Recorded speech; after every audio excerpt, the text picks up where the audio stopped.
pengurus IPSM Kabupaten Aceh Utara dan juga turut hadir Ketua Umum IPSM Kabupaten Aceh Utara Mukhtaruddin SPD juga mengadakan kegiatan tepung tawar atau pesiju rumah saudara kita yang tidak layak huni lagi, dan sekaligus mengerjakan kegiatan bedah rumah yang berlokasi di Gampung Langgahan, Kecamatan Samudra Pasai, Kabupaten Aceh Utara.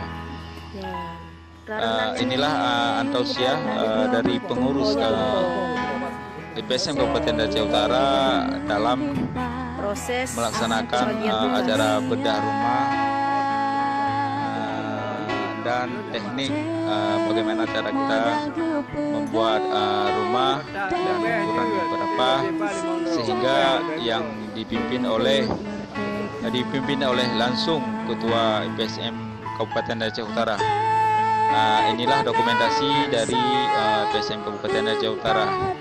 Dan sekali lagi kami atas nama pengurus IPSM Kabupaten Aceh Utara berharap pada pihak pemerintah untuk segera atau membantu rumah duafa yang tidak layak huni yang ada di wilayah Kabupaten Aceh Utara.